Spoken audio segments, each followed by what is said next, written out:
Take one. What up, though? This shit dope on Troy Ave right now. You talking about the Inferno.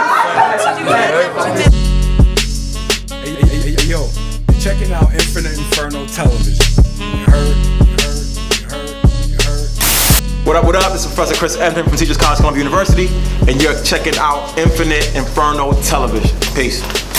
What's going on, world? You got Salim with Travel and Hip Hop, also with Inferno TV, and also the clothing collection. We're live right now here at Columbia University for the Youth Empowerment event, and it was a great event hosted by the man himself, Professor Chris Emdin. Hey, what's going on, brother? How you feeling, man? Good, family. I'm great. Absolutely. Thank you for your presence here today. Thank you for having us. Appreciate y'all so much. Yeah. Definitely, man. So, if you could let the people know what the event was today, tell a little bit about yourself, man. That'd be awesome. Bro. Yeah, I'm Chris Emdin, professor here at Teachers College at Columbia University, alumni fellow at Harvard Hutchins Center, the Hip Hop Archive Fellowship, and we're just here, just building, do some work with the young folks, man. I think sometimes in the midst of the academic year, they get caught up with just negativity from their teachers, negativity from society, negativity from media, and folks who they look up to are also giving them that negativity. And so we just want to dispel a lot of rumors and have some clarity and openness today just to motivate them.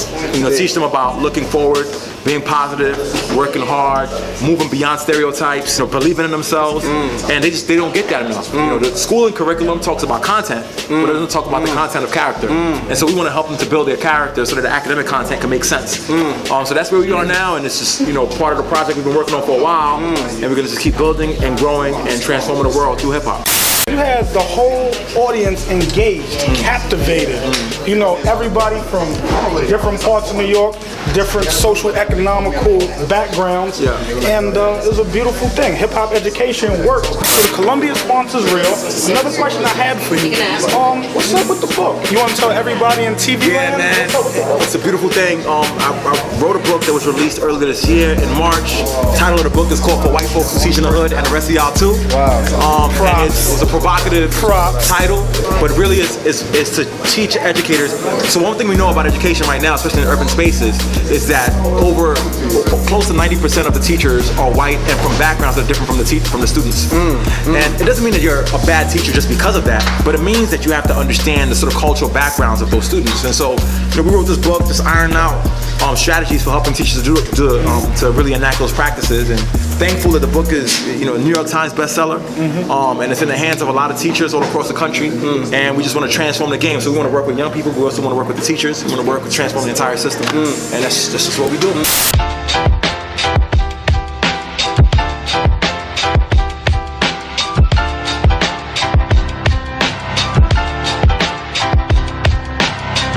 Peace, everybody in TV land. Your boy D, Young D, All City. It's my homie here. It's a rap.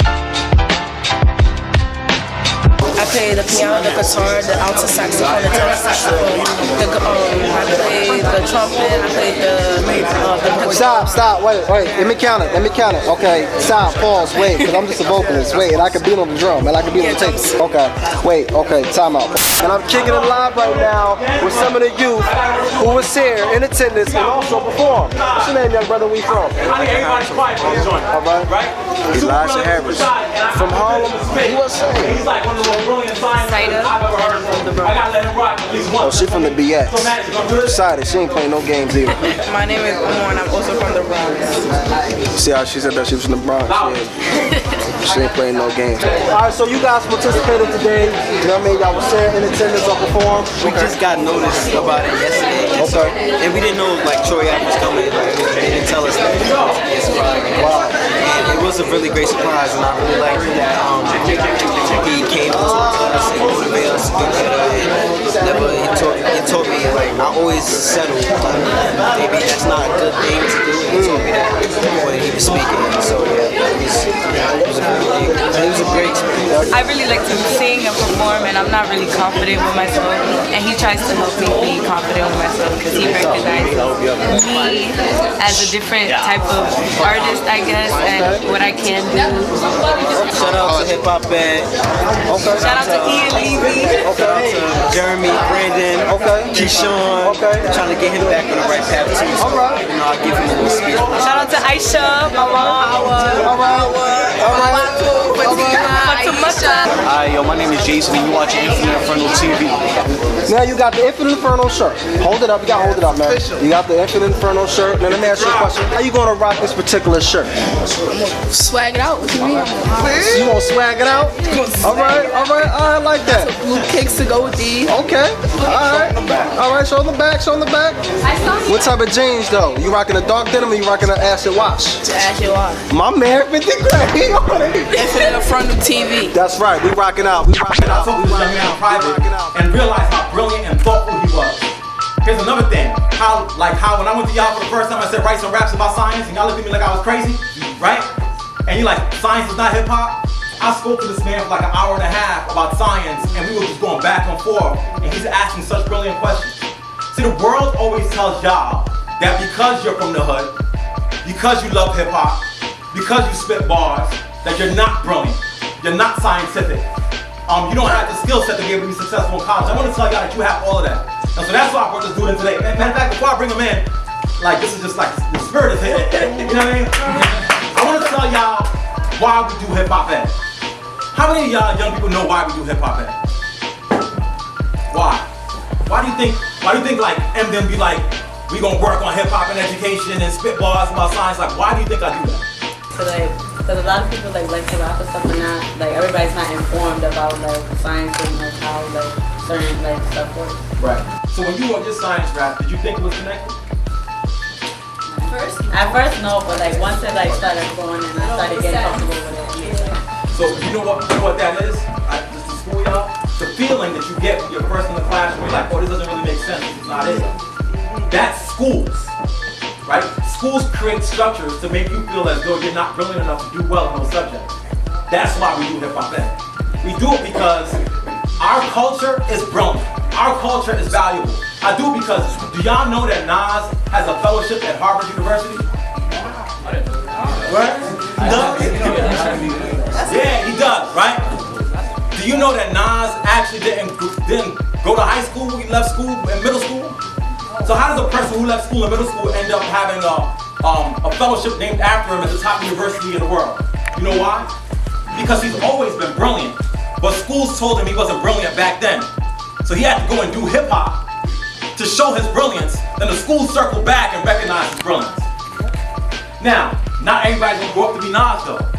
Y'all can spit bars, not everybody's gonna be multi-platinum running companies.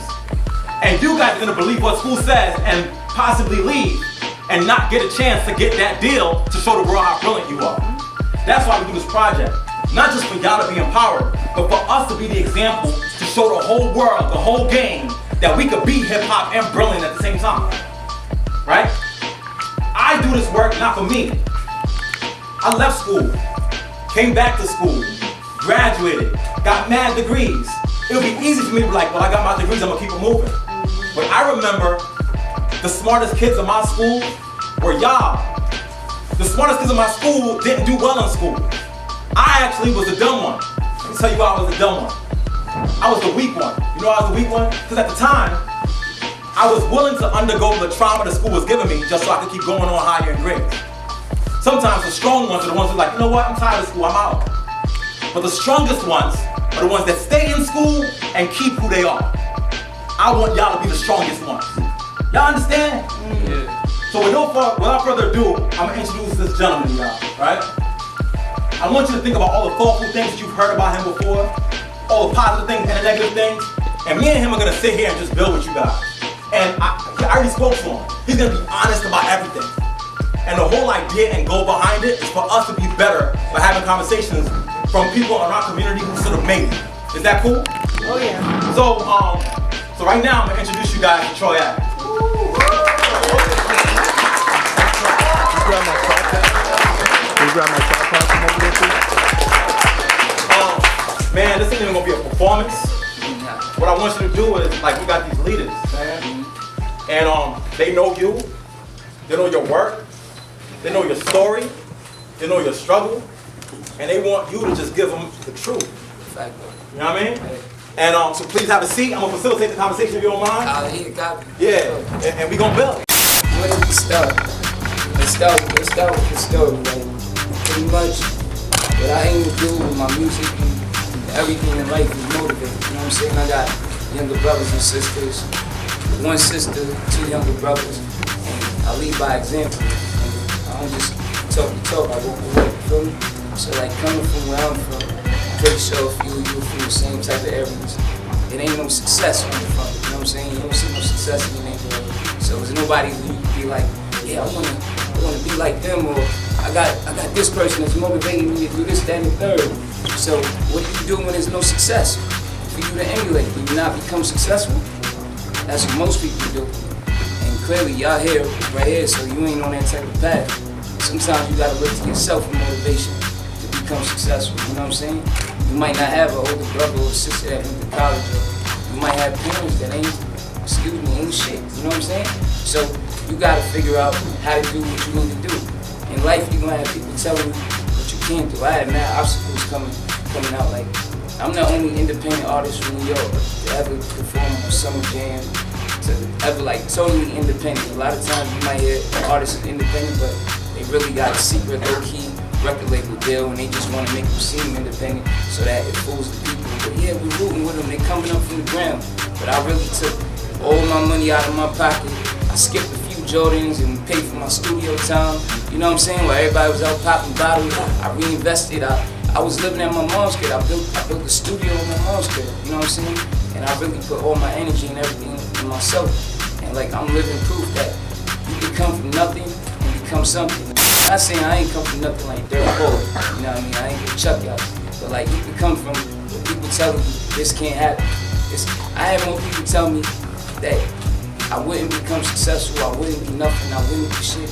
And people who told me, yeah, you can do it, I believe you. A whole lot of times, you know, you get the people that think, yeah, how's everything going? If you tell them, man, everything's going bad, what are they gonna say? They ain't got no answer for you. Man, how you feel? Yeah, you doing good? Nah, I'm messed up, man, can you help me? But damn, you know, time's hard for me too. So, like, you just gotta find motivation within yourself. You gotta look in the mirror, you're working hard ain't hard enough. I worked hard and then I said, all right, now it's time to work harder. You know what I mean? And I had goals set for myself, and like, you know, my story, I pretty much came from, you know, I was doing illegal things allegedly or whatever, but I always had a way out, you know what I'm saying? Like my heart was always pure. I never was doing stuff with no means to an end, you know what I mean? So I'm dabbling around in the streets, and I opened up a laundromat or whatever. I put in money to open up a laundromat. That ended up folding, that business fell. Alright, I'm dabbling more in the streets. Now I start getting into rapping, you know what I mean? So as I become more successful with the rapping, I'm falling back to the streets. But I'm not blowing my money. I'm not like, alright, I'm getting all this money from doing my thing. Let me go spending on cars and a bunch of BS. I'm like, this is my out plan. You gotta have a plan for yourself. Most people wait for people to put a plan together for them, you know what I'm saying? And that's the difference between people who get a job and people who make a job. I was talking to my man Zeke. So Zeke, say what up, right? Zeke was a former student of mine. I taught him maybe 9th, 10th grade, and he's now owns his own business. He's a foreman, right? Very successful one at that. That's why I had him come here today. But there's something you said to me that you said so far that I want them to get. And to me, it's this idea of the hustle, right? So let me build on that, right? So usually when you hear about hustling, and you guys have all heard it, right? People talk about it all the time. You associate the hustle with somebody doing illegal activity, or somebody being in the corner all the time, or somebody doing things that are negative. And we all talk about the hustle, rap about the hustle. He's definitely about the hustle, but I want y'all to understand one thing about the hustle. The same hustle that people are talking about doing things that are illegal or that's gonna get you jammed up, it's the same hustle you could apply to anything. So how Troy was like, yo, I'm gonna take this hustle, I'm gonna apply it to this laundromat. That didn't work out, I'm gonna take this hustle, I'm gonna apply it to my music. The key to what he's saying here is persistence. People telling you you're gonna fail and then keep on going. And that could be applied, I want you to build on this, we going with freestyle. Can that be applied to something academic? That could be applied to anything in life. Anything in life. You might want to get into a certain school. So your GPA is at, I'll give you an example, my little brother. He's going to Division I, play football. You know what I'm saying? A lot of people that coming out of New York City, you ain't really going to D1 and playing football, but we had a plan, we set that together, we gonna do it, and we did everything in our power to follow through. Now talking to a few of the coaches, They're saying, man, if you could get your grade, get GPA up a little bit, just to give you a little cushion, you know what I'm saying, then it'll be all good. We'll take you in. So pretty much what he had to do, he applied the same work ethic that he had applied to working out, football, running, doing drills. He applied that to the books. You know what I'm saying? And now starting in January, he's going to Division I school. So really, the hustle is just applying yourself pretty much. You know what I'm saying? And when you apply yourself to something, it's not always going to work out. I ain't gonna front. Like, my hustle, I wanted to get on a mixtape. This was mixtapes was hot. DJs putting out mixtapes. A DJ told me, he said, yeah, I'll put you on a mixtape. Just give me $2,100. I'm like, $2,100 to get on a mixtape? I'll take $2,100 and put out my own mixtape and hand them out to people and sell the rest. You know what I'm saying? And then I did that. So that way, instead of somebody giving me a fruit off a tree, I plant my own tree to make my own fruit. You know what I'm saying? And then, of course, I wanted to get my music on the radio. It wasn't happening. It was DJs was dissing me. Nah, we ain't doing it or whatever. And I ain't get discouraged. I just kept working. I kept applying that hustle to that. You know what I'm saying? And then eventually, I'm on the radio. Before you know it, and trying to go to labels, getting doors slammed in my face. Nah, we ain't rocking with nothing from New York now. All right, cool. I went from doing that to the labels calling me. You know what I mean? To me telling them, nah, y'all ain't offering enough money. I got that in my shoebox. I'm good. You know what I'm saying? That's real talk. So it's basically applying yourself, not getting discouraged. You're gonna have obstacles coming in front of you in life all the time. It happens all the time, all the time, all the time, all the time, all the time, all the time. Hey, yo, checking out Infinite Inferno Television.